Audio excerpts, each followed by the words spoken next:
Bismillahirrahmanirrahim. Assalamualaikum Pak Dudi. Waalaikumsalam warahmatullahi wabarakatuh. Gimana kabarnya, Bu? Alhamdulillah sehat. Bapak gimana, dalam keadaan sehat? Alhamdulillah sehat. Alhamdulillah. Alhamdulillah kita sudah sampai di pendampingan individu yang terakhir ya Pak ya. Yang keenam. Yang keenam ya, sekaligus yang terakhir. Alhamdulillah sudah 6 bulan berjalan, tidak terasa ya Pak ya. Sudah sampai di penghujung. Nah, di sini fokus pendampingan kali ini ya Pak ya, seperti biasa nanti saya akan menanyakan bagaimana proses yang sudah berjalan selama 1 bulan terakhir ini. Lalu nanti fokus pendampingannya juga di sini kita akan melakukan refleksi dari hasil survei yang Bapak Ibu bagikan kepada kepala sekolah, rekan-rekan sejawat, dan juga murid-murid Bapak. Lalu nanti kita juga akan membahas mengenai perubahan dalam pembelajaran yang sudah Bapak lakukan.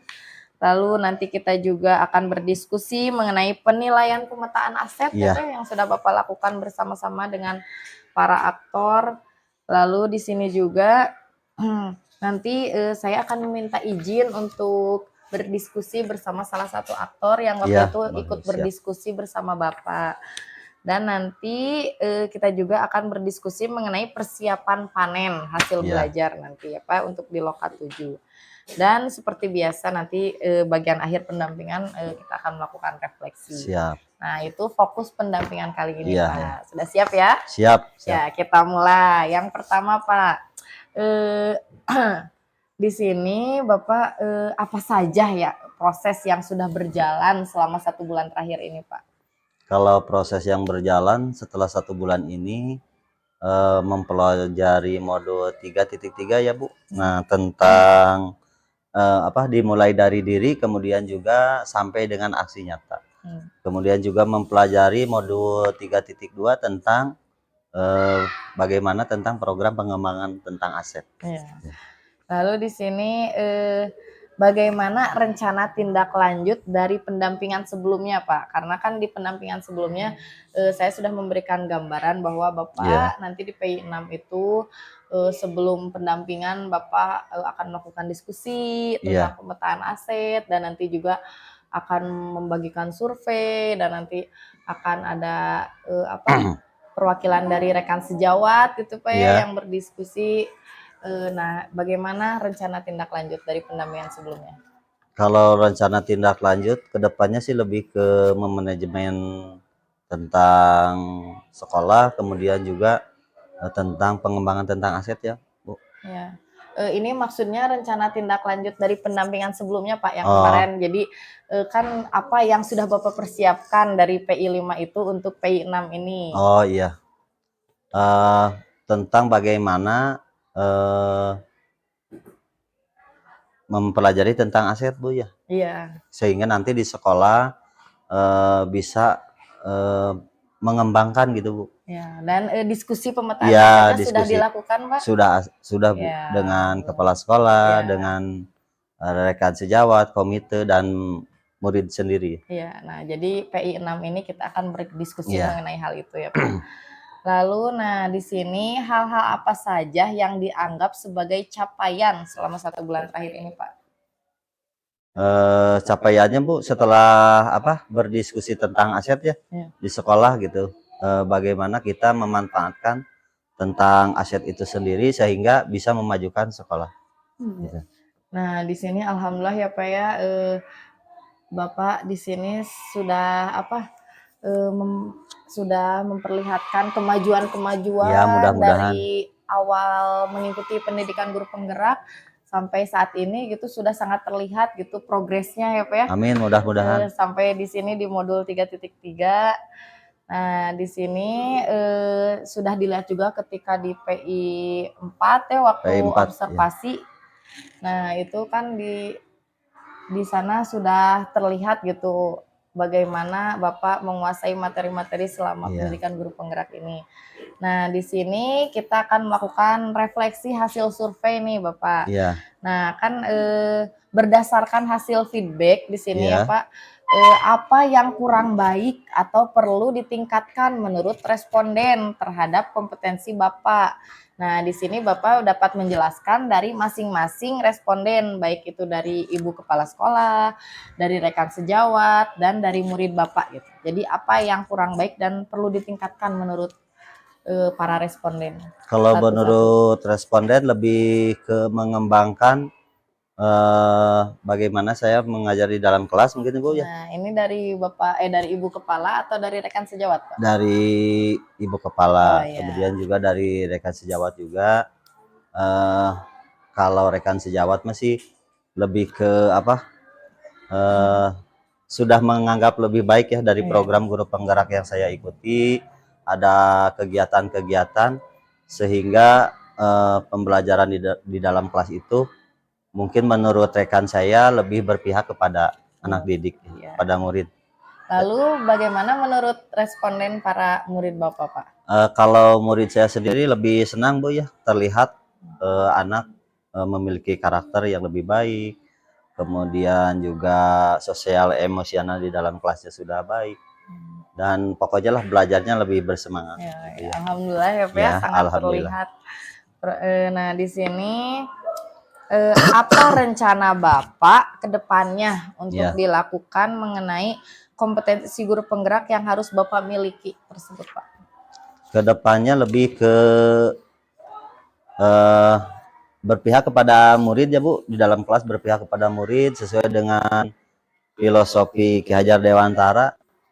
Jadi menuntun peserta, bagaimana menuntun peserta didik sesuai dengan kodratnya ya Bu. Jadi anak itu kan memiliki kodrat masing-masing dan juga memiliki potensi juga masing-masing ya. Kita hanya menuntun ya, menuntun ya ke arah yang lebih baik. Nah, gitu. pastinya ya, Pak. Lalu siapa saja yang akan Bapak libatkan dalam untuk meningkatkan kompetensi guru penggerak yang harus Bapak miliki tersebut? Ya, yang dilibatkan mungkin Bu ya seluruh stakeholder di sekolah ini, ada kepala sekolah, kemudian rekan sejawat, kemudian juga murid itu sendiri, dan juga mungkin komite sekolah juga bisa dilibatkan. Nah, sekarang kita beralih ke refleksi perubahan dalam pembelajaran ya, Pak, yang sudah Bapak terapkan selama 6 bulan ini, selama mengikuti pendidikan guru penggerak. Di sini dari nanti kita akan berdiskusi mengenai dampak pada diri Bapak sebagai guru dan juga pada murid gitu. Nah, setelah Bapak menjalani 6 bulan pendidikan guru penggerak ini, perubahan apa yang menurut Bapak itu yang Bapak rasakan yang berkaitan dengan kompetensi Bapak sebagai guru? Yang saya rasakan banyak Bu ya dari program guru penggerak gitu ya. Jadi di dalam kelas bagaimana saya juga bisa mengembangkan tentang program pembelajaran, kemudian juga bisa memanage bagaimana cara penyampaian terhadap peserta didik sehingga pembelajaran itu berpihak kepada murid. Kemudian juga bagaimana tentang kompetensi sosial emosional gitu ya, baik bagi guru sendiri maupun murid ya. Gitu. Nah, lalu berdasarkan yang Bapak alami, perubahan apa yang terjadi pada diri murid Bapak setelah Bapak menjalani program 6 bulan ini? Kalau dari murid itu sendiri yang terlihat lebih berkarakter ya Bu, lebih berkarakter, kemudian juga semangat belajarnya meningkat, kemudian juga mungkin dari segi prestasi, alhamdulillah lah. Alhamdulillah, sudah terlihat ya Pak selama 6 bulan ini. Lalu apa saja hal yang membuat perjalanan 6 bulan ini tuh cukup memuaskan untuk Bapak? Kalau selama ini yang memuaskan mungkin saya ada dukungan dari fasilitator, kemudian juga Ibu PP yang selalu mendampingi saya dalam mengikuti serangkaian program guru penggerak. Lalu di sini apa saja hal yang membuat perjalanan 6 bulan ini menjadi Ya. cukup menantang bagi Bapak? Kalau ya, kalau yang menantang mungkin lebih ke tugas di LMS ya Bu. Jadi bagaimana kita mengerjakan tugas di LMS, kemudian juga telah melaksanakan rukol, elaborasi, kemudian juga sampai mengerjakan tugas aksi nyata. Kemudian juga telah bertemu dengan rekan-rekan guru hebat di program guru penggerak. Alhamdulillah ya Pak. Alhamdulillah. Nah, kita bisa saling berbagi praktik Nah, baik ya Pak berbagi selama praktik ini. baik ya. Lalu sekarang kita menuju ke pemetaan aset nih Iya. Pak. Siapa saja aktor yang terlibat saat proses pemetaan aset? Aktor yang terlibat mungkin kepala sekolah, kemudian rekan sejawat, murid dan komite sekolah. Bagaimana proses Bapak dalam menemukan atau mengidentifikasi sumber daya yang ada di sekolah ini Pak, di SDN Daya Bakti? Nah, untuk menemukan ini identifikasinya Bu, mungkin setelah bermusyawarah ya Bu dengan seluruh stakeholder yang ada di sekolah, gitu ya. Lalu apa saja kendala dan tantangan yang Bapak hadapi saat melakukan identifikasi sumber daya sekolah dan bagaimana Bapak mengatasinya? Nah, kalau kesulitannya Bu, Iya. berarti bagaimana murid diajak berdiskusi tentang tadi kemudian juga komite bagaimana tentang pengembangan aset itu. Lalu bagaimana perasaan Bapak ketika berhasil mengidentifikasi sumber daya sekolah ini Pak? Ya, mungkin lebih senang Bu ya, lebih senang setelah mengidentifikasi kita bisa memanfaatkan aset di sekolah ini dengan baik. Apa pertimbangan Bapak dalam menentukan sumber daya sekolah di SDN Daya Bakti ini Pak? Kalau kepertimbangannya mungkin lebih ke bagaimana kita berdiskusi dengan seluruh stakeholder di sekolah ini gitu Bu. Lalu apakah terdapat hal lain yang dapat dijadikan sumber daya sekolah yang belum Bapak temukan dalam proses yang sudah berlangsung? Mungkin sementara ini tidak ada. Oh ya, alhamdulillah jadi semuanya sudah terpetakan Iya, ya Pak ya. Nah di sini saya boleh minta izin untuk berdiskusi bersama aktor, salah satu aktor yang terlibat gitu. ya yang terlibat. Siap. Ketika Bapak waktu itu diskusi Ya. bisa tolong Panggilkan. dipanggilkan gitu Siap, Pak. siap Ya. Bu ya. Siap. Terima kasih Pak. Ya, siap sama-sama. Assalamualaikum, selamat pagi Bu. Waalaikumsalam warahmatullahi Ibu. Nah Ibu di sini saya ingin berdiskusi ya Bu sedikit saja mengenai hasil dari kemarin diskusi Ibu dengan Bapak beserta rekan-rekan yang lainnya mengenai pemetaan aset. Nah di sini Ibu bagaimana proses Ibu dalam menemukan atau mengidentifikasi sumber daya yang ada di sekolah SDN Daya Bakti ini Bu? Iya, baik. Mungkin yang kami lakukan bersama-sama bersama rekan, kemudian Ibu Kepala, berdiskusi sama-sama untuk mengidentifikasi sumber daya yang ada di lingkungan sekitar. Seperti itu, Bu. Lalu di sini apa saja kendala dan tantangannya Bu yang Ibu hadapi saat melakukan identifikasi sumber daya sekolah dan bagaimana Ibu mengatasi kendala tersebut? Mungkin tidak mudah ya mengubah sesuatu, kemudian kita juga tidak mudah keluar dari zona nyaman. Untuk itu perlu waktu kita untuk mengubahnya, seperti itu. Lalu bagaimana perasaan Ibu ketika berhasil mengidentifikasi sumber daya alam yang ada di sekolah ini Bu? Perasaan saya alhamdulillah sangat senang sekali karena bertambah wawasan, pengetahuan, dan menjadi bekal ke depannya untuk lebih baik. Lalu apa pertimbangan Ibu dalam menentukan sumber daya sekolah ini Bu?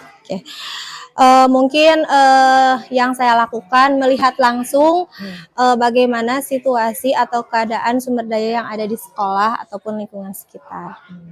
Apakah ada hal lain Ibu yang dapat dijadikan sumber daya sekolah yang belum Ibu temukan dalam proses yang sudah berlangsung ini Bu? sampai saat ini sih tidak ada, Bu. Ya, alhamdulillah semuanya sudah terpetakan ya Bu ya. Alhamdulillah. Ya, Ibu terima kasih atas waktunya.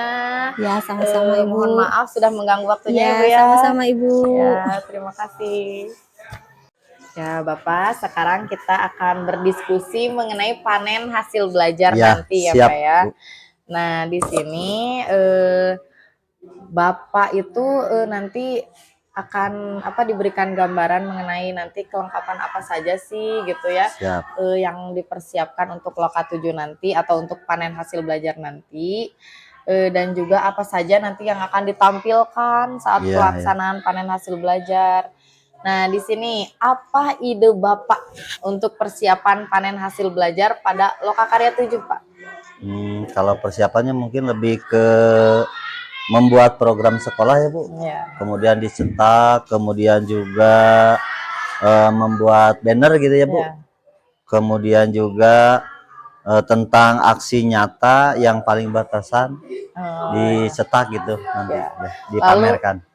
Ya, apa yang akan Bapak pamerkan pada saat panen hasil belajar? Ini nyambung sama yang tadi Ya. tadi dipamerkan. Mengenai program yang saya tentang program guru penggerak berupa foto-foto kegiatan yang sudah dilakukan, kemudian juga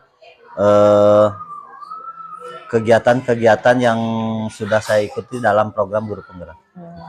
Nah, ini nanti kan seandainya Bapak nanti terpilih menjadi CGP yang menyajikan gitu ya Pak ya, dalam kelas berbagi nanti.